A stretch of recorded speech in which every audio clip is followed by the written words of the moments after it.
হযরত ইয়াকুব আলাইহিস সালাম থেকে যখন ইউসুফ হারিয়ে গেল, তখন ইয়াকুব কান্না শুরু করলো, কেঁদে কেঁদে কেঁদে কেঁদে। ইউসুফের বিরহ বেদনা সহ্য করতে না পেরে ইয়াকুব কেঁদে কেঁদে চোখের পানি গুলি পড়ে পড়ে চোখ সাদা হয়ে গেল।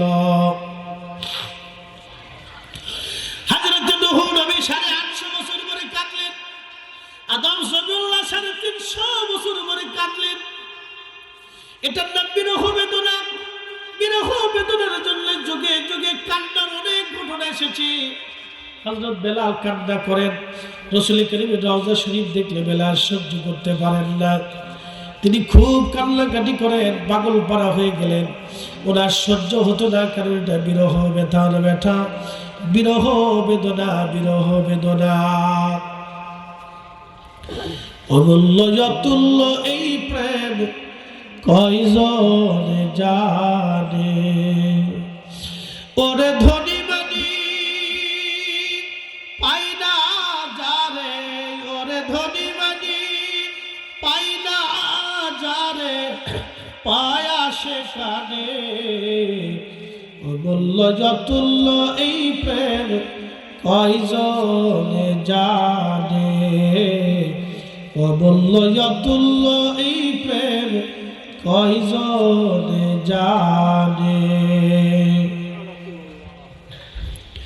হযরত বেলাল বিদায় নিয়ে তিনি রওনা করলেন সুদূর সিরিয়ার দামেস্কে চলে গেলেন। গভীর রাত, বহুদিন পার হয়ে গেল। একদিন স্বপ্ন দেখতেছে রহমতের নবী সিরিয়ার দামেস্কে বেলালের কুড়ে ঘরে তাশরীফ এনেছে। নবীজি ডাক দিলেন, বেলাল কেমন জুলুম তুমি আমার সাথে শুরু করছো রে বেলাল, আসো আমি নবীর জিয়ারতে আসো। বেলাল রে, এ কেমন জুলুম শুরু করছো তুমি রে বেলাল, আমি নবীর জিয়ারতে। ইমাম তাকিউদ্দিন সুবকি লেখেন, বেলাল রাদিয়াল্লাহু আনহুর ঘুম ভেঙে গেল। ঘুম ভেঙে যাওয়ার পরে তিনি সুদূর সিরিয়ার দামেস্ক থেকে রওনা হলেন। কারণ নবীজি বলেছেন, মান রাআনি ফিল মানামি ফাকাদ রাআল হক, যে স্বপ্ন আমাকে দেখলো সে বাস্তব আমাকে দেখেছে। কারণ আমি নবী নিজে স্বপ্নে আসি, আমি নবীর ছবি আসে না, আমি বাস্তবে আসি। আল্লাহ নবী বাস্তবে আসে, কিয়ামত পর্যন্ত নবীর স্বপ্ন থাকবে। উসমান গনি জিন্নুরাইন সকালবেলা বসে বসে কোরআন শরীফ পড়তেছিলেন। বিদ্রোহীরা 4 কান ঘিরে ধরে রাখছে। কোরআন শরীফ পড়তে পড়তে উসমান গনি ঘুমিয়ে পড়লেন। স্বপ্নের ভিতরে দেখে রাহমাতুল লিল আলামিন তাশরীফ আনলেন। ডাক দিলেন, উসমান কেমন আছো? বলি, ইয়া রাসূলুল্লাহ তেমন ভালো নাই, দুনিয়ার জঞ্জাল আর ভালো লাগে না। আল্লাহ নবী ডাক দিলেন, উসমান তুমি কি দুনিয়াতে থাকবা না, চলে আসবা? উসমান গনি ডাক দিয়ে বলেন, ইয়া রাসূলুল্লাহ আমি আর থাকতে চাই না নবী গো, দুনিয়ার জঞ্জাল আমার জন্য কষ্ট হয়। আল্লাহ নবী ডাক দিয়ে বলেন, উসমান গনি তুমি তো রোজা আছো, তাহলে তুমি চলে আসো। আজকে সন্ধ্যার সময় আমি আর তুমি দুইজন জান্নাতের ভিতরে আজ আমরা ইফতার করব। উসমান তুমি আজকে শহীদ হয়ে যাবে, চলে আসো, তুমি দুইজন জান্নাতের ভিতরে ইফতার করব। বন্ধু উসমান গনির ঘুম ভেঙে গেল। ডাক দিয়ে বলল, বিবি রে আমার গোসল করাও, আমি আজকে বিদায় নিয়ে চলে যাব, আজ আমি শহীদ হয়ে যাব। আমার রাসূল আমার স্বপ্নে এসে বলে দিয়ে গেছে, জান্নাতের ভিতরে আমি নবী, আমার নবী আর আমি নিজে দুইজনে একসাথে ইফতার আজকে জান্নাতে হবে। অমূল্য অতুল্য এই প্রেম কয়জন বুঝে, ওরে ধনী মানি পাই না যারে, ওরে ধনী মানি পাই না যারে, পায়া সেখানে। অমূল্য অতুল্য এই প্রেম কয়জন বুঝে, অমূল্য অতুল্য এই প্রেম কয়জন বুঝে। হযরত বেলাল শুধু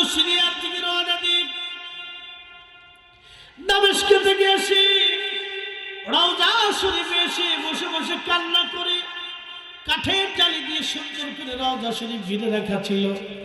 রওজা শরীফের পাশে বসে কান্না করে ধুলাবালিগুলি চোখে মুখে লাগাইতেছিল।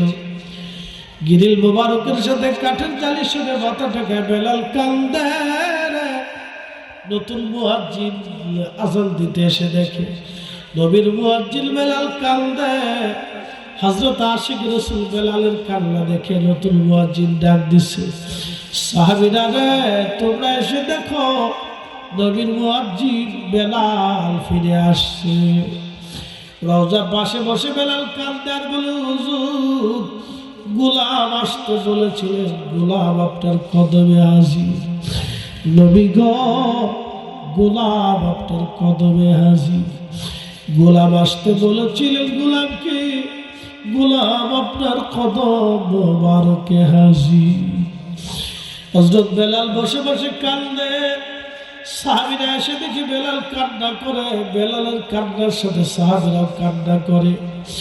নবীজির স্মৃতিগুলি মনে করে করে সাহাবীরা কাঁদতেছিল।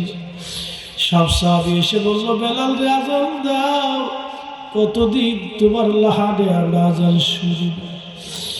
কোরআনের রসম আছে আগের মতোই, কোরআনের রসম আছে আগের মতোই। আবু বকরের মতো পাঠক নেই আজও সেই, আযানের রসম আছে আগের মতোই, আযানের রসম আছে আগের মতোই। বেলালের মতো মুয়াজ্জিন নেই আজও সেই। সাহাবী রাসূলরা ডাকতে বলে, বেলাল আযান দাও। বেলাল ডাক দেখে সাহাবীরা, আমি হুজুরের ইন্তেকালের পরে আর আযান দেই নাই, আবার দিয়ে আযান দেওয়া সম্ভব না। সাহাবীরা রে আগে আযান দিলে নবীজি নামাজে আসত, বলো আমি এখন কার জন্য আযান দিব, কে আমার আযানের পরে নামাজ পড়াবে? নবীর মুয়াজ্জিন বেলাল কান্দে।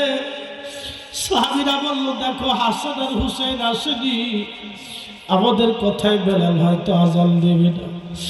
ইমাম হাসান হুসাইন আসার পরে দেখতে নবীজির মতো চেহারা পাইছিলেন দুই ভাই। ইমাম হাসান হুসাইন রওজার পাশে এসে দাঁড়াইলেন। হযরত বেলাল রওজা শরীফ থেকে উঠে ইমাম হাসানের বুকের মধ্যে মাথা ঠেকায় জড়িয়ে ধরে কান্দে। আবার ইমাম হুসাইনের বুকের মধ্যে মাথা ঠেকায় কান্দে। ইমাম হাসান ডাকতে বলে, নানার মুয়াজ্জিন, যেই লাহান দিয়ে কণ্ঠ দিয়ে নানার আযান শোনাইতা, তুমি ওই মিনারায় যাও, সে আযান আজ আমাদেরকে শোনাইয়া যাও। আমার রাসূলের আহলে বাইত রাসূল আওলাদে রাসূলের কথা শোনার পরে, ইমাম হুসাইন রাদিয়াল্লাহু আনহুর কথা শোনার পরে বেলাল রওজা শরীফ থেকে উঠিয়া সেই মহিলার ঘরের ছাদ এখনো মদিনার মধ্যে মসজিদে নববীর সীমানার ভিতরে পড়ে গেছে। এখনো নবীর মুয়াজ্জিনরা মসজিদে নবীর মুয়াজ্জিন এখনো দাঁড়ায়, যেখান থেকে আযান দেয় বেলাল রাদিয়াল্লাহু আনহু সেইখানে দাঁড়ায় আযান দিতেন। মসজিদে নবীর মুয়াজ্জিনরা সেখানে দাঁড়ায় এখনো আযান দেয়। হযরত বেলাল ওইখানে উঠে ডাক দিল, আল্লাহু আকবার, আল্লাহু আকবার। সারা মদিনায় কান্নার রব। সাহাবীরা ঘর থেকে বের হয়ে দৌড় আসছে, বেলাল আযান দেয় রে। ইমাম তাকিউদ্দিন সুবকি আশিফাউ সাকামের মধ্যে তিনি লিখতেছেন, ঠিক তখনই মদিনার প্রত্যেকটা জবান থেকে বের হয়ে আসতেছিল, নবী কি ফিরে আসছেনি, রাসূল কি ফিরে আসছেনি, নবী কি ফিরে আসছেনি। আমি জানি প্রেমে পাগল সে তো মদিনা, ওরে প্রেমানলে পুরে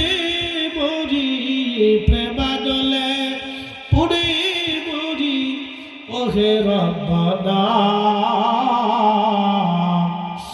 আমি জানি প্রেমে পাগল সে তো মদিনা আমি জানি প্রেমে পাগল সে তো মদিনা আশহাদু আল্লা ইলাহা ইল্লাল্লাহ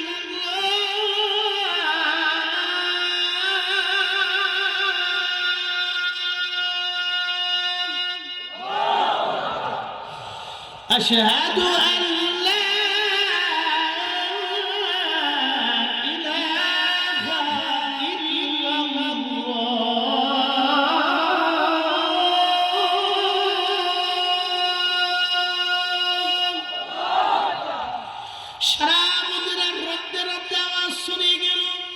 সমস্ত মদিনার মানুষ ঘর থেকে বের হয়ে দৌড়ায়, চোখের পানি ছেড়ে ছেড়ে কাঁদে আর বলে নবী আসছেন, নবী আসছেন, নবী আসছেন। নবীজির স্মৃতিগুলি মনে করে সাহাবীরা চোখের পানি ফেলে ফেলে কান্না করে। হযরত বেলাল যখন টান দিছে আশহাদু আন্না মুহাম্মাদার রাসূলুল্লাহ, মদিনার মানুষ চিৎকার দিয়ে উঠছে, বেলাল অজ্ঞান হয়ে পড়ে গেলেন। ইমাম তাকিউদ্দিন সুবকি রাহিমাহুল্লাহ বলেন, দুনিয়ার মানুষ সাথে সাথে মদিনার মাটিগুলি থরথর করে কেঁপে উঠছে। মদিনায় কারো আজানে কখনো মাটি কাঁপে নাই, পৃথিবীতে কারো আজানে কোনোদিন মাটি কাঁপবে না।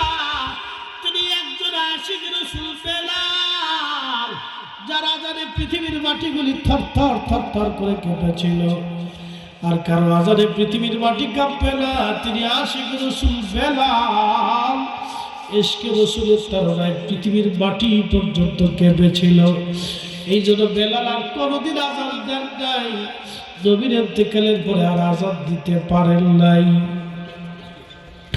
বেলাল আর কখনো আজান দেন নাই, নবীজির ইন্তেকালের পরে বেলাল কখনো আর আজান দেন নাই। রওজা শরীফে বসে কাঁদে আর বলে, হুজুর গোলাম আসতে বলেছিলেন, গোলাম আপনার কদমে হাজির হয়ে কাঁদছি।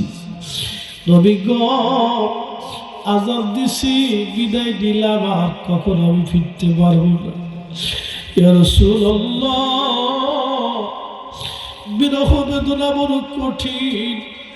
ইউসুফ আলাইহিস সালামের জন্য বাবা ইয়াকুব আলাইহিস সালাম কেঁদে কেঁদে চোখ সাদা করে ফেলছি। বিরহ বেদনা বড় কঠিন, বিরহ বেদনা বড় কঠিন, বিরহ বেদনা বড় কঠিন। হযরত ইউসুফের জন্য জুলাইখা সারা জীবন কেঁদে হয়রান হয়েছিল। বিরহ বেদনা বড় কঠিন, বিরহ বেদনা বড় কঠিন। আমার নবীর বিরহ বেদনায় হযরত বেলালের জীবন পার হলো, কোনদিন আর তিনি ফিরে আসেন নাই। বিরহ বেদনা নিয়ে চলে গেলে আর কোনদিন তিনি মদিনায় মুনাওয়ারা ফিরে আসার সুযোগ হয় নাই। নবীর আশিকরা রতলপুরবাসী, আল্লাহ নবী বলেন, আমার উম্মতরা যদি তোমাদের চোখ বেয়ে ইশকে রাসূলের এক ফোঁটা পানি বের হয়ে আসে, 7টা জাহান্নামের আগুন তামাম সৃষ্টির পানি দিয়ে তোমরা নিভাইতে পারবা না, কিন্তু আশিকের এক ফোঁটা চোখের পানি দিয়ে 7টা জাহান্নামের আগুন নিভিয়া যাবে। হযরত বেলাল চলে গেলেন, আর কোনদিন আসেন নাই। সাহাবীরা সারা মদিনায় কান্দের রোল, পৃথিবীর মাটি কেঁপেছিল। আর একটা আজান বেলাল হাসরের মাঠে দিবে, আর একটা আজান আল্লাহ বেহেশতের ভিতরে তার দিয়ে দেওয়া হবে। আজানের ফয়জুদ এতই চমৎকার, এতই মধুর, এতই ফয়জুদপূর্ণ ছিল। এক প্রতিটা নারী, টাকার বিনিময়ে যে নারীরা দেহ ব্যবসা করে, আপনি বুঝেন সে নারী কত নিকৃষ্ট নারী। টাকার বিনিময়ে দেহ ব্যবসা করা নারীটা কাস্টমারের জন্য দাঁড়িয়ে আছে, ঠিক এমন সময় দেখে একটা কুকুর হাঁপায়া হাঁপায়া জিহ্বাখানা বের করে করে রওনা করেছে, কুকুর যায়। আহা, আল্লাহ নবী বলতেছেন আমার উম্মতেরা শোনো, প্রতিটা নারীর মনের মধ্যে দয়া লাগলো। একজন পতিতা নারী যিনি টাকার বিনিময়ে কত পুরুষের শয্যাশায়ী হয়েছে তার হিসাব নাই। আমি যদি কোনো মুরব্বীকে বলি, মুরব্বী বাবা আপনার ছেলেটাকে বিয়ে দেবেন, বলে হ্যাঁ উপযুক্ত ছেলে বিয়ে দিতে হবে। মেয়ে আসে বলে হ্যাঁ আমার কাছে মেয়ে আসে, বলে কেমন? মেয়েটা অত্যন্ত সুন্দরী, চমৎকার, একবারে মাথার থেকে পা পর্যন্ত, লেখাপড়াও একেবারে কম না, অনার্স মাস্টার্স কমপ্লিট করে একটা সুন্দর মেয়ে। বলে সে মেয়েটা সুন্দর, বংশ ভালো, সুন্দর, লেখাপড়া আছে, ধনাঢ্য। বলে মেয়ে করে কি? বলে মেয়ে পতিতা বৃত্তি করে। কোন বাবা এই মেয়েটাকে ঘরে আনবে? তার মানে সমাজ ও রাষ্ট্রের কাছে সে নিকৃষ্ট। কিন্তু এই রাষ্ট্র তাদেরকে নিকৃষ্ট বানায় রাখছে। রাষ্ট্র যদি ইচ্ছা করে নারীদেরকে কর্মসংস্থান দিয়ে একটা রাস্তা দেখায় দিতে পারে, রাষ্ট্র করে না। রাষ্ট্রটা করে না, এটা গুণে ধরা রাষ্ট্র। মানুষ মরে গেলে কিছু মনে করে না। এই হসপিটালে মরে যেতেছে মনে করে না। এদেশের মানুষের কোনো মূল্য নেই না, এদেশের মানুষের কোনো মূল্য নেই। মানুষের মানুষই মনে করবে, এদেশে মানুষকে মানুষই মনে করবে, কোনো মূল্য নেই। মানুষের কোনো দাম নেই এদেশে। আপনি জানতে আমেরিকাতে একটা মানুষের যার মূল্য কত দেখবেন। ইউরোপে চলে যাবেন, একটা মানুষের মূল্য, একটা বাচ্চা জন্ম ইউরোপের অনেক খুশি হয়। ওই বাচ্চাকে আদর করতে করতে বাচ্চাটার সমস্ত খরচা রাষ্ট্র দেয়। এই খরচের সিস্টেমটা আমরা চালু করে নিই তো খলিফাতুল মুসলিমিন ওমর রাদিয়াল্লাহু আনহু চালু করে গেছে। ওমরের খেলাফতের ভিতরে কোন সন্তান জন্ম নিলে হযরত ওমর তার জন্ম থেকে শিশুর ভরণ পোষণ, দুগ্ধ ছাড়া পর্যন্ত তার খরচা দিতেন, বেতন ভাতা দিতেন। একসাথে বলবেন আল্লাহু আকবার। ইউরোপের মতো নতুন চালু করছে, আর হযরত ওমর 1450 বছর চালু করছে। আমাদের দেশের নারীদেরকে ফুটবল বানানোর জন্য চেষ্টা করা হয়। আচ্ছা বেডি ফুটবল খেলে কি করে? কি কথা কর না জোরে বলে? আমার দেশের পুরুষ কি হিজলে হয়ে গেছে? হ্যাঁ, তা আমার দেশের ছেলেমেয়েরা বেকার আছে, ওদেরকে ফুটবল বানাও, ওরা খেলাধুলা করুক। মহিলা এসে ফুটবল খেলবে, আর আমার দেশের পোলা মানে শীষ পড়ে।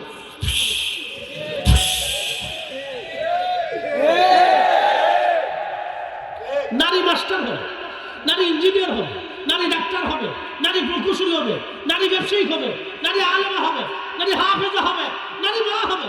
নারী কোন ফুটবল হাফ প্যান্ট পরে ফুটবল খেলতে যাবে কারণ কেন? কি কথা বলেন? এই গুণে ধরো সীমা, হ্যাঁ ফাজলিমের একটা সীমা থাকার দরকার। এদের পিছনে সরকার হাজার হাজার কোটি টাকা খরচা করে, অথচ আমার ইমামদেরকে সারা বছর শেষে রমজানে 1 টাকা ভাতা দেয় না। অথচ যে ইমামরা প্রত্যেক মসজিদে বসে বসে প্রত্যেক শুক্রবারে ইমামরা মানুষদেরকে আল্লাহর দিকে ডাকে, ভালো কাজের দিকে ডাকে, পয়সা খরচা করলে এদের পিছনে করা উচিত, কারণ এরা মানুষ করার কারণ। এখানে নাই বিডিরে ফুটবল খেলে এনটিয়া দিব, বিডিরে ফুটবল খেলে কিনতে হইবে। কষ্ট হইতেছে আপনাদের?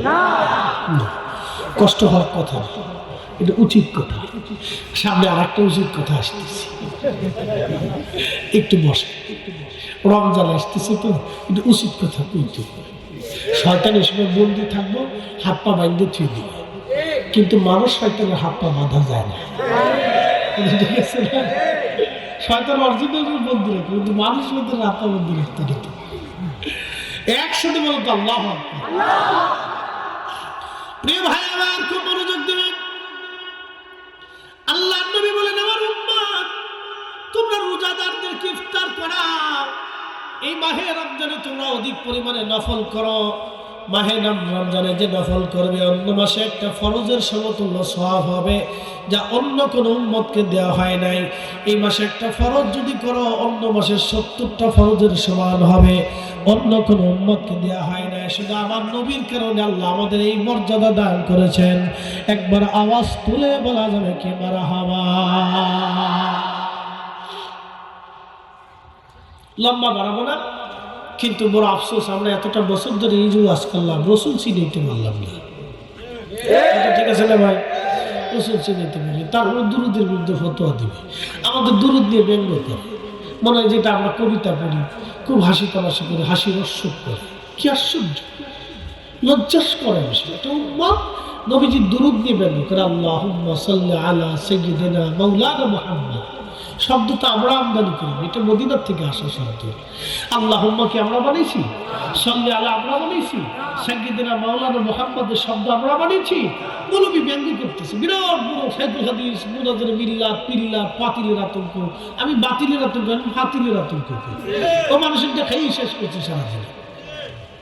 কি এক আশ্চর্য, কি অসুস্থ মস্তিষ্ক! আপনি কল্পনা করতে পারেন এটা কত ধরনের, কত বড় অসুস্থতা।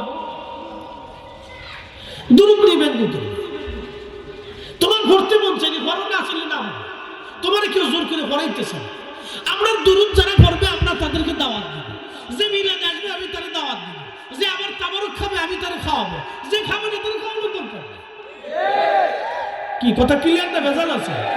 যে আমার জন্য দোয়া করবে তার আমি দাওয়াত দিব, যে দোয়া করবে না আইসি গেট আউট, তুমি চলে যাও। তোমার মতো বন্ধু খাওয়ানো হচ্ছে কি দেশে কুকুর অনেক আছে, কুত্তা খাওয়াই দিব। কি এবার ঠিক আসতে গেলেন কিনা? এটা তো হাজার উচিত কথার এক উচিত কথা। উচিত কথা মায় বাজার, গরম মতে বিলাই বাজার, ডাল মতে কুটুম বাজার। কথা বোঝেন নাই মনে হয়? যে বন্ধু দোয়া করবে না তো তার খাওয়াই লাভ হবে কি? কি কথা কর না করেন যারা বলে যে আমার মরার পরে দোয়া করবে আমি তার জন্য দোয়া করব, আমি তার সাথে বন্ধুত্ব করব। মাহে রমজান আসতেছে, মাহে রমজান। প্রিয় নবী বলেন আমার উম্মত তোমরা ইফতার করাও, রোজাদারকে তোমরা খাওয়াও, তোমরা রোজাদারকে খাওয়াও, পেট ভরে তাদেরকে মেহমানদারি করাও।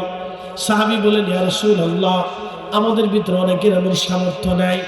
আল্লাহ নবী বললেন যদি সম্ভব হয় এক পেয়ালা দুধ দিয়ে খাওয়াও, যদি তা না পারো একটা খেজুর দিয়ে খাওয়াও, যদি তা না পারো এক পেয়ালা পানি দিয়ে ইফতার করাও। তারপর আমার রব্বুল আলামিন একটা রোজার সওয়াব লিখে দেবে। যারে তুমি পানি পান করাইবা রমজানে, তার রোজা হোক বা না হোক তোমার আমলনামায় রোজার সওয়াব হবে, অথবা তারও সওয়াবের কোন অংশ কম দেওয়া হবে না। তোমাকেও যেমন দেওয়া হবে তাকেও তেমন ভাবে সওয়াব দেওয়া হবে। আল্লাহ নবী বলেন তবে আমার উম্মত শুনো, তোমরা যদি রোজাদারকে পেট ভরে খাওয়াও, আমার একজন উম্মত রোজাদারের তৃষ্ণা মিটায় দাও, তাহলে তোমরা শুনে নাও আমি নবী তোমার গ্যারান্টি দিলাম, হাউজে কাউসারে আমি নবী তোমাকে হাউজে কাউসারের পানি পান করাইব। না না আরো জোরে বলেন, কিসের পানি? জোরে বলেন। বর্তমানে পৃথিবীর শ্রেষ্ঠ প্রেসিডেন্টের একজন প্রেসিডেন্টের নাম প্রেসিডেন্ট পুতিন। যদি আপনি তার কাছে যায় বলেন মিস্টার পুতিন আপনি হাউজে কাউসারের পানি এনে দেন, পুতিনের 14 গোষ্ঠীও যদি চেষ্টা করে তার সারা জিন্দেগির চেষ্টা হলো হাউজে কাউসার সম্ভব না। ট্রাম্পের কাছে যাবেন, শি জিনপিংয়ের কাছে যাবেন, এরপরে প্রধান উপদেষ্টার কাছে যাবেন, বাংলা পৃথিবীর সমস্ত মানুষের কাছে যা যদি আপনি বলেন হাউজে কাউসার এনে দেন সম্ভব হবে না। আল্লাহ নবী বলেন আমার উম্মত তোমরা হাউজে কাউসার যদি পাইতে চাও তা আমার গরিব উম্মতকে খাবার খাওয়াও, আমার গরিব উম্মতকে তোমরা ইফতার করাও, রোজাদারকে ইফতার করাও। আমার উম্মত রোজাদারকে যদি তোমরা ইফতার করাও, পেট ভরে খাওয়াও, তার তৃষ্ণা মিটিয়ে দাও, আমি নবী ওয়াদা করলাম তোমাকে হাউজে কাউসারের পানি পান করাবো। একবার জোরে বলা যাবে আল্লাহু আকবার। এখন মনোযোগ দেন, রমজান আসলে আমাদের দেশের লক্ষ লক্ষ হাজিরা ওমরা করতে যায়, কি জানি?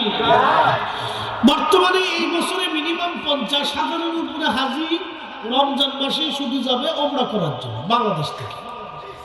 আচ্ছা যারা ওমরা করতে যায় তাদের সবাই কি গরিব? আসতে বলেন কেন, জোরে বলেন। এই থানার নাম কি? মাধবপুর না? আচ্ছা মাধবপুরে কি 1000 ধনী ব্যক্তি আছে না? কত হাজার? 1000 আছে না? আমি 1000-ই বললাম। মাধবপুরের থানার ভিতর গ্রাম কয়টা? 1000 গ্রাম হবে? হ্যাঁ আচ্ছা সারা বাংলাদেশে হিসাব আছে, মাধবপুরের হিসাব বাদ দেয়, সারা বাংলাদেশে গ্রাম আছে কয়টা? 68, 70, 87,000 কি বাড়ছে দেখি? আচ্ছা 68,000 গ্রাম, গ্রাম তো বাড়ার কথা না। 68,000 গ্রাম ধরো 70,000 গ্রাম, সারা বাংলাদেশে ধরেন আপনি 70,000 গ্রাম আছে, সারা বাংলাদেশে ধনী আছে কত লাখ? হিসাব ছাড়া না, হিসাব ছাড়া ধনী আছে। আচ্ছা, সারা বাংলাদেশে 70,000 ধনী আছে, আমি ধরলাম 70,000 আছে। এক এক ধনী যদি এক একটা গ্রামের বরাদ্দ নিয়ে বলে ওই গ্রামে যতগুলি গরিব মানুষ আছে আমরা তাদেরকে রমজান আসলে খাবার দেব। আপনি চিন্তা করেন রমজানে কি করে গরিব মানুষের কষ্ট করতে হয়? দেয় না। আগে সিরা কাপড় আসতো 150 টাকার লুঙ্গি, 200 টাকার পাঞ্জাবি, 300 টাকার তিরিশ। এটা কয়েকদিন পরে পরার পরে বেটা পেশাব করতে বসে নিজ দিয়ে ফাইলে চলে গেছে। কথা ঠিক আছে না ভাই? সে দুই ভাবে কষ্ট করে, 1 নম্বরে ফসা লুঙ্গি, 2 নম্বরে সিরা লুঙ্গি। পরার পরে ইজ্জত শেষ, ওদিকে আনতে গেছে তাও ইজ্জত শেষ। বুঝতে পারছেন? এগুলো যাকাত না, এগুলো হচ্ছে বাহানা, এগুলো হচ্ছে আল্লাহর সাথে তাল বেটাল করা, উম্মতকে কষ্ট দেওয়া। কথা বলেন ঠিক কিনা? উম্মতের খাবার দরকার, লুঙ্গিতে কি করবে? মাহে রমজানে কত মা আছে টাকার অভাবে ভালো ইফতার করতে পারে না। অনেক মধ্যবিত্ত আছে, ভালো বাজার আসে না, দেখা যায় ভালো কিন্তু বাজার নাই ভালো, এরকম আসে না ভাই? আমাদের বাংলাদেশে 70,000 ধনী, 70,000 ধনী যদি 70,000 গ্রামের দায়িত্ব নিয়ে নেয়, তাহলে আমার বাংলাদেশে অন্তত কোন গ্রামের মা, কোন গ্রামের অভাবী বাবা, সে অন্তত রমজানে কষ্ট করতে হয় না, ভালো কিছু খাই হলে ইফতার করতে পারে। আরে আল্লাহর দরকার হয় না, আল্লাহ পাইতে হলে রমজান মাসে গরিবের ঘরে গেলে আল্লাহ পাওয়া যায়। এই বেলায় নাই, এটা উচিত কথা। কি কথা বল না, এটা কি কথা? এই বেলায় আসল কাজে না। আমি সৌদির এক চাচারে বললাম, চাচা মানে চাচা কত বানাইছে? 8 বানাইছে। খরচা কত? 20 লাখ হয়েছে। আমাকে চাচা এলাকায় সদর হসপিটালে আছে, আমরা সদর হসপিটালে কখনো কোনোদিন গেছেন? না, ধনী মানুষ ভালো ভালো হসপিটালে গেছে। সদর হসপিটাল তো চিনেন, বাংলা হসপিটাল, গরিবের হসপিটাল আর কি। তো যাই হোক, সদর হসপিটালে গেছেন কোনো দেখেন না? বল বাবা কত গরিব আছে টাকার অভাবে ওষুধ কিনতে পারে না, কত মা আছে টাকার অভাবে অপারেশন হইতে পারে না, কত বাবা আছে টাকার অভাবে কষ্ট হয়। বাবা আপনি 8টা বার মক্কা মদিনা এসেছেন আল্লাহ পাওয়ার জন্য।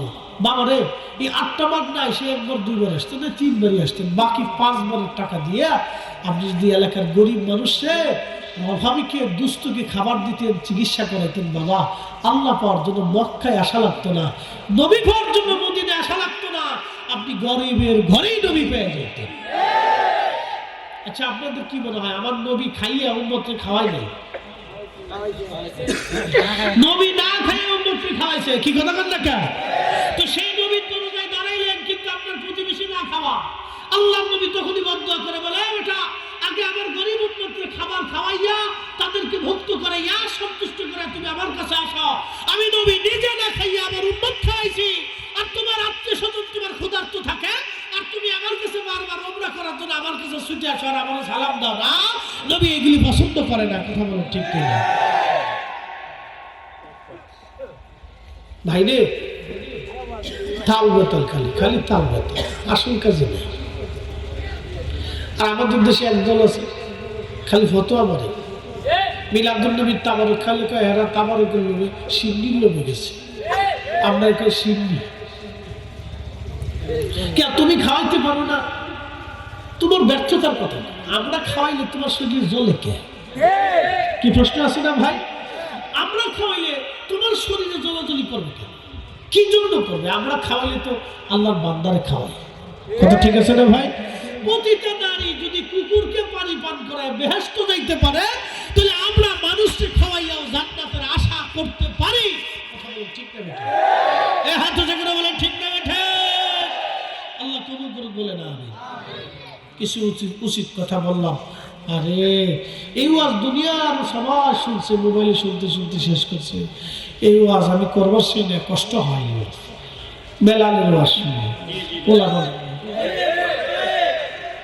আপনারা দিয়ে ঠিক কর না, এটা ওয়াজ শুনছেন অনলাইনে। শোনেন, আমি আপনাদেরকে একটা কথা বলি। এই ওয়াজটা আমার দরবারে মুখ করছিলাম, আমি আমার দরবারে আমাদের দরবারে তো সারা বাংলাদেশ থেকে লক্ষ লক্ষ মানুষ যায়, লক্ষ লক্ষ পাগল আশিক যায়। তো ওই মজলিসে করার পরে ওই স্টেজে ওই মজলিসে একজন মারা গেছিল ওয়াজ শুনতে শুনতে। এটা আমার জীবনের এক ভুল ওয়াজ। আমি জানি যে যতই বিরোধিতা করুক, ভুল ধরুক, কোনো ভুল টুল নাই, এটা আজাদে। তো খুব মনোযোগ দেন, এই ওয়াজ আমার জীবনের এক ভুল ওয়াজ। এশকে রসুলে এই মজলিসে একজন মারা গেছিল, তার রাত্রে এশার নামাজের পর তার জানাজা পড়ছিল।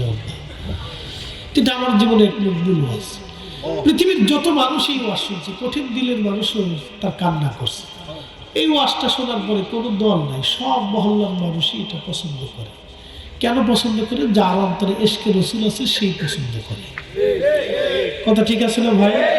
আচ্ছা, এশকে রসুল দেওয়ার মালিক কি আমরা? কে দেয়? আল্লাহ দেয় না ভাই? আমরা কেউ দেয় না, আল্লাহ দেয়। ওটা আল্লাহ দেয়, আমরা কেউ দিতে পারি না। এশকে রসুলের ওয়াজ এটা সব মজলিসে নামাজি হয় না। তারপরে আবদার করছেন, আমি আপনাদেরকে একটু শোনাবো।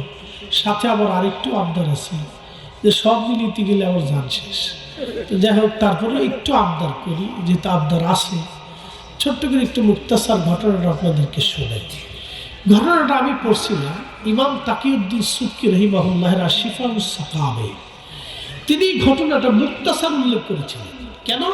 এর পিছনে কারণ হলো, পৃথিবী বিখ্যাত একজন ইমাম ছিল, তার নাম ইবনু তাইমিয়া। ইবনু তাইমিয়া অনেক হাদিসের হাফেজ ছিল, 10 লক্ষ হাদিস জানত। কিন্তু এই ভদ্রলোক অনেক কিতাব লিখতে লিখতে লিখতে লিখতে একটা কিতাব লিখে ফতোয়া দিল, রসুল কারীমের রওজা শরীফ জিয়ারত করা, নিয়ত করা মুসলমানদের জন্য হারাম এবং শিরক। কি বুঝলেন? আসেনি কিছু? না না, আসেনি কিছু। শেষ না? একসাথে বলে শেষ না? শেষ। ফতোয়াটা রাসূলের বিরুদ্ধে। ঠিক তখন ইমাম তাকিউদ্দিন সুবকির ইশক জ্বলে উঠল। তখন তিনি মিশরে বসে ফতোয়া লিখলেন, সিরিয়াতে বসে ফতোয়া লিখলেন ইবনু তাইমিয়া, আর মিশরে বসে ফতোয়া লিখলেন ইমাম তাকিউদ্দিন সুবকি রাহিমাহুল্লাহ। তিনি আশিফাউস সাকাম লিখে অনেক দলিল লিখলেন। দলিল লেখার পরে তিনি এই ঘটনাটা লিখলেন যে স্বপ্নে আল্লাহ নবী বেলালকে ডাকতে গিয়েছিলেন। তিনি যুক্তি দিচ্ছেন।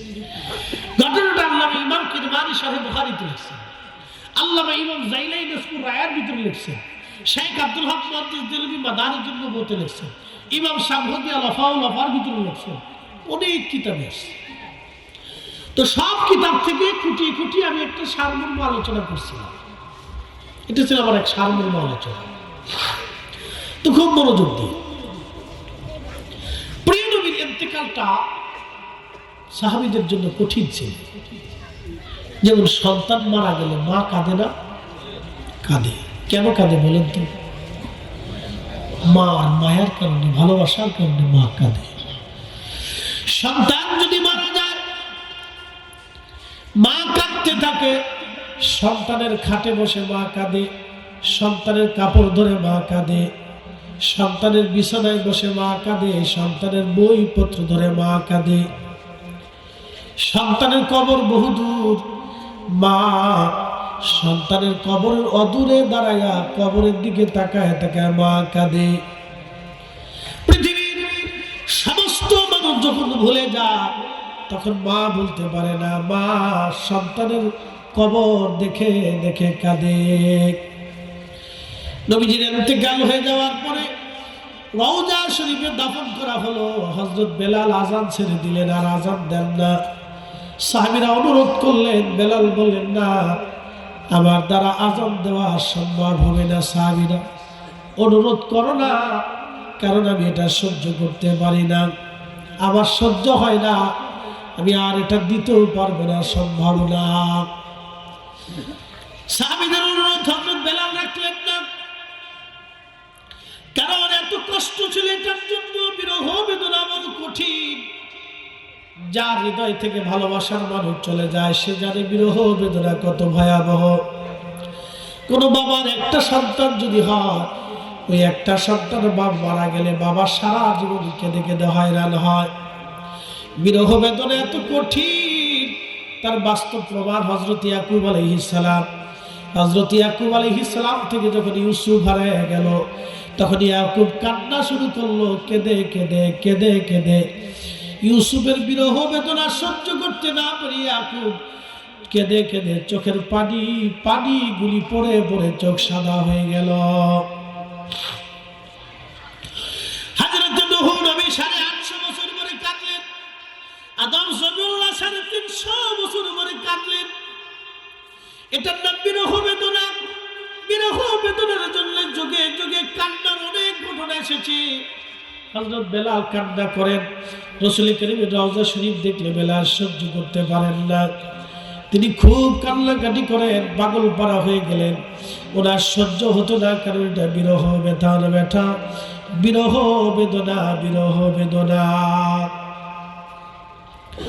অমূল্য অতুল্য এই প্রেম কয়জন জানে, ওরে ধনী মানি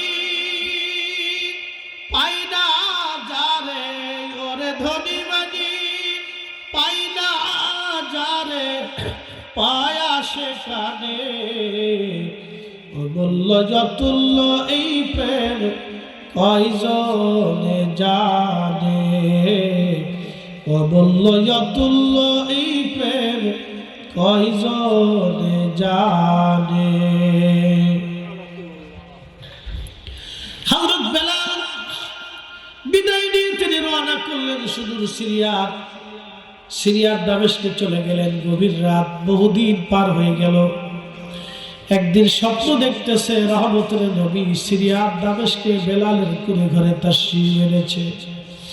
নবীজি ডাক দিলেন, বেলাল কেমন জুলুম তুমি আমার সাথে শুরু করছো রে বেলাল, আসো আমি নবীর জিয়ারতে আসো। বেলাল, বেলাল রে এ কেমন জুলুম শুরু করছো তুমি রে বেলাল, আমি নবীর জিয়ারতে। ইমাম তাকিউদ্দিন সুবকি লেখেন, বেলাল রাদিয়াল্লাহু আনহু ঘুম ভেঙে গেল। ঘুম ভেঙে যাওয়ার পরে তিনি সুদূর সিরিয়ার দামেস্কে থেকে রওনা হলেন, কারণ নবীজি বলেছেন, মান রাআনি ফিল মানামি ফাকাদ রাআল হক, যে স্বপ্ন আমাকে দেখলো সে বাস্তব আমাকে দেখেছে। কারণ আমি নবী নিজে স্বপ্নে আসি, আমি নবীর ছবি আসে না, আমি বাস্তবে আসি। আল্লাহ নবী বাস্তবে আসে, কিয়ামত পর্যন্ত নবীর স্বপ্ন থাকবে। উসমান গনি জিন্নুরাইন সকালবেলা বসে বসে কোরআন শরীফ পড়তেছিলেন। বিদ্রোহীরা 4 পান ঘিরে ধরে রাখছে। কোরআন শরীফ পড়তে পড়তে উসমান গনি ঘুমিয়ে পড়লেন। স্বপ্নের ভিতরে দেখে রাহমাতুল লিল আলামিন তাশরীফ আনলেন। ডাক দিলেন, উসমান কেমন আছো? বলি, ইয়া রাসূলুল্লাহ তেমন ভালো নাই, দুনিয়ার জঞ্জাল আর ভালো লাগে না। আল্লাহ নবী ডাক দিলেন, উসমান তুমি কি দুনিয়াতে থাকবা না, চলে আসবা?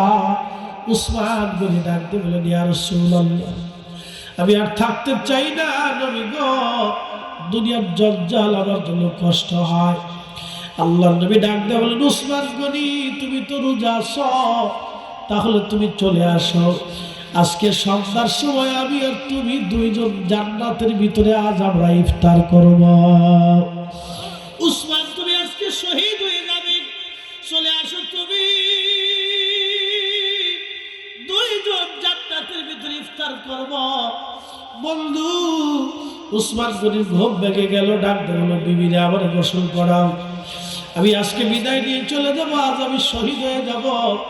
আমার রাসূল আমার সামনে এসে বলে দিয়ে গেছে, জান্নাতের ভিতরে আমি নবী, আমার নবী আর আমি নিজে দুইজনে একসাথে ইফতার আজকে জান্নাতে হবে।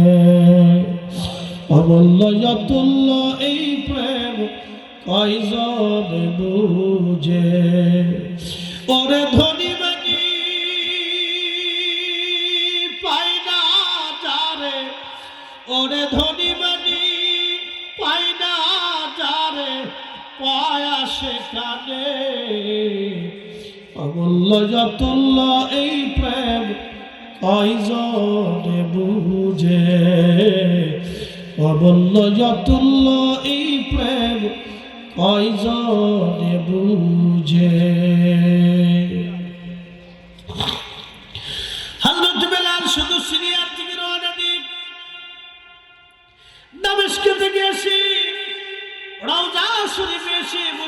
কান্না করে কাঠের জালি দিয়ে সুন্দর করে রওজা শরীফ ঘিরে রাখা ছিল।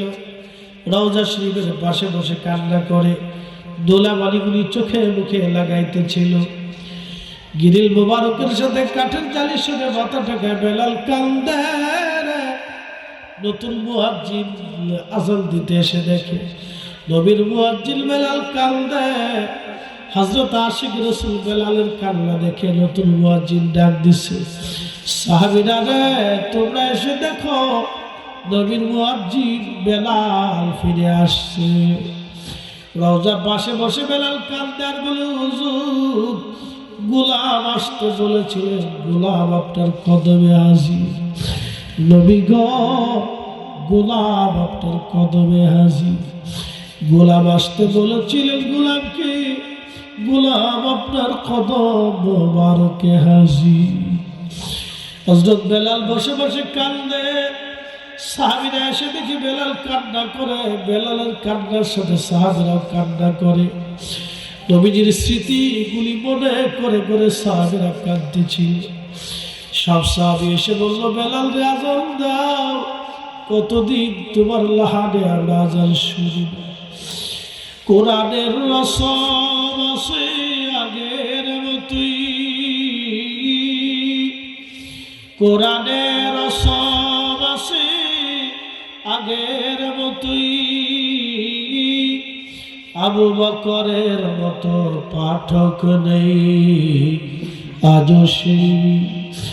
আযানের রসম আছে আগের মতোই, আযানের রসম আছে আগের মতোই, বেলালের মতো মুয়াজ্জিন নেই আজও সেই। সাহাবী রাসূলরা ডাকতে বলে, বেলাল আযান দাও।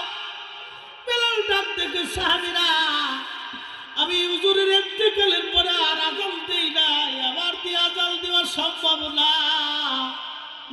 সাহাবীরা রে আগে আযান দিলে নবীজি নামাজে আসত, বলো আমি এখন কার জন্য আযান দিব? কে আমার আযানের পরে নামাজ পড়াবে? নবীর মুয়াজ্জিন বেলাল কান্দে। সাহাবীরা বলল, দেখো হাসান আর হুসাইন আসেনি, আমাদের কথায় বেলাল হয়তো আযান দেবে না। ইমাম হাসান হুসাইন আসার পরে দেখতে নবীজির মতো চেহারা পাইছিলেন দুই ভাই। ইমাম হাসান হুসাইন রওজার পাশে এসে দাঁড়াইলে হযরত বেলাল রওজা শরীফ থেকে উঠে ইমাম হাসানের বুকের মধ্যে মাথা ঠেকায় জড়িয়ে ধরে কান্দে। আবার ইমাম হুসাইনের বুকের মধ্যে মাথা ঠেকায় কান্দে। ইমাম হাসান ডাক দিয়ে বলে, নানার মুয়াজ্জিন, যেই লাহান দিয়ে কণ্ঠ দিয়ে নানার আযান শোনাইতা, তুমি ওই মিনারায় যাও, সে আযান আজ আমাদেরকে শোনাইয়া যাও। আমার রাসূলের আহলে বাইত রাসূল আওলাদে রাসূলের কথা শোনার পরে, ইমাম হুসাইন রাদিয়াল্লাহু আনহুর কথা শোনার পরে বেলাল রওজা শরীফ থেকে উঠিয়া সেই মহিলার ঘরের ছাদ এখনো মদিনার মধ্যে মসজিদের নবীর সীমানার ভিতরে পড়ে গেছে। এখনো নবীর মুয়াজ্জিন মসজিদে নবীর মুয়াজ্জিন এখনো দাঁড়ায়, যেখান থেকে আযান দেয় বেলাল রাদিয়াল্লাহু আনহু সেইখানে দাঁড়ায় আযান দিতেন। মসজিদে নবীর মুয়াজ্জিনরা সেখানে দাঁড়ায় এখনো আযান দেয়। হযরত বেলাল ওইখানে উঠে ডাক দিল, আল্লাহু আকবার, আল্লাহু আকবার। সারা মদিনায় কান্নার রব। সাহাবীরা ঘর থেকে বের হয়ে দৌড় আসছে, বেলাল আযান দেয় রে। ইমাম তাকিউদ্দিন সুবকি আশিফাউ সাকামের মধ্যে তিনি লিখতেছেন, ঠিক তখনই মদিনার প্রত্যেকটা জবান থেকে বের হয়ে আসতেছিল, নবী কি ফিরে আসছেনি, রাসূল কি ফিরে আসছেনি, নবী কি ফিরে আসছেনি। আমি জানি প্রেমে পাগল সে তো মদিনা, ওরে প্রেমানন্দ প্রেমানলে পুরে মরি, প্রেমানলে পুরে মরি, ওহে রব্বানা আমি জানি প্রেমে পাগল সে তো মদিনা, আমি জানি প্রেমে পাগল সে তো মদিনা। আশহাদু আল্লা ইলাহা ইল্লাল্লাহ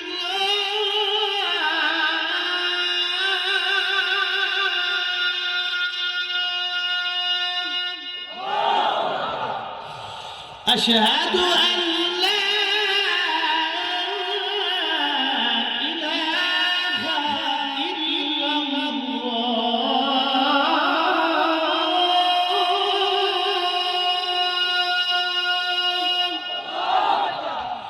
সারা মদিনার রক্তে রক্তে আওয়াজ শুনে গেল। সমস্ত মদিনার মানুষ ঘর থেকে বের হয়ে দৌড়ায়, চোখের পানি ছেড়ে ছেড়ে কাঁদে আর বলে নবী আসছেন, নবী আসছেন, নবী আসছেন। নবীজির স্মৃতিগুলি মনে করে সাহাবীরা চোখের পানি ফেলে ফেলে কান্না করে। হযরত বেলাল যখন টান দিছে আশহাদু আন্না মুহাম্মাদার রাসূলুল্লাহ, মদিনার মানুষ চিৎকার দিয়ে উঠছে, বেলাল অজ্ঞান হয়ে পড়ে গেলেন। ইমাম তাকিউদ্দিন সুবকি রাহিমাহুল্লাহ বলেন, ও দুনিয়ার মানুষ, সাথে সাথে মদিনার মাটিগুলি থরথর করে কেঁপে উঠছে। মদিনায় কারো আজানে কখনো মাটি কাঁপে নাই, পৃথিবীতে কারো আজানে কোনোদিন মাটি কাঁপবে না। তিনি একজন আশিক রাসূল বেলাল, যার আজানে পৃথিবীর মাটিগুলি থরথর থরথর করে কেঁপেছিল। আর কারো আজানে পৃথিবীর মাটি কাঁপবে না, তিনি আশিক রাসূল বেলাল। ইশকে রাসূলের তাড়নায় পৃথিবীর মাটি পর্যন্ত কেঁপেছিল। এই জন্য বেলাল আর কোনোদিন আজান দেন নাই, নবীর ইন্তেকালের পরে আর আজান দিতে পারেন নাই। বেলাল আর কখনো আজান দেন নাই, নবীজির ইন্তেকালের পরে বেলাল কখনো আর আজান দেন নাই। রওজা শরীফে বসে কাঁদে আর বলে, হুজুর গোলাম আসতে বলেছিলেন, গোলাম আপনার কদমে হাজির হয়ে কাঁদছি। নবী গো, আজান দিছি, বিদায় দিলাম, আর কখনো আমি ফিরতে পারবো না। ইয়া রাসূলুল্লাহ, বিরহ বেদনা বড় কঠিন। ইউসুফ আলাইহিস সালামের জন্য বাবা ইয়াকুব আলাইহিস সালাম কেঁদে কেঁদে চোখ সাদা করে ফেলছিল। বিরহ বেদনা বড় কঠিন, বিরহ বেদনা বড় কঠিন, বিরহ বেদনা বড় কঠিন। হযরত ইউসুফের জন্য জুলাইখা সারা জীবন কেঁদে হয়রান হয়েছিল। বিরহ বেদনা বড় কঠিন, বিরহ বেদনা বড় কঠিন। আমার নবীর বিরহ বেদনায় হযরত বেলালের জীবন পার হলো। কোনদিন আর তিনি ফিরে আসেন নাই, বিরহ বেদনা নিয়ে চলে গেলে। আর কোনদিন তিনি মদিনায় মুনাওয়ারা আর ফিরে আসার সুযোগ হয় নাই। নবীর আশিকরা, রতলপুরবাসী, আল্লাহ নবী বলেন, আমার উম্মতরা, যদি তোমাদের চোখ বেয়ে ইশকে রাসূলের এক ফোঁটা পানি বের হয়ে আসে, 7টা জাহান্নামের আগুন তামাম সৃষ্টির পানি দিয়ে তোমরা নিভাইতে পারবা না। কিন্তু আশিকের এক ফোঁটা চোখের পানি দিয়ে 7টা জাহান্নামের আগুন নিভিয়া যাবে। হযরত বেলাল চলে গেলেন, আর কোনদিন আসেন নাই। সাহাবীরা সারা মদিনায় কান্দের রোল, পৃথিবীর মাটি কেঁপেছিল। আর একটা আজান বেলাল হাসরের মাঠে দিবে, আর একটা আজান আল্লাহ বেহেশতের ভিতরে তার দিয়ে দেওয়া হবে। আজানের ফয়জুদ এতই চমৎকার, এতই মধুর, এতই ফয়জুদপূর্ণ ছিল। এই আজান যে না শুনবে সে বুঝবে না আজানের মর্ম কত দামি।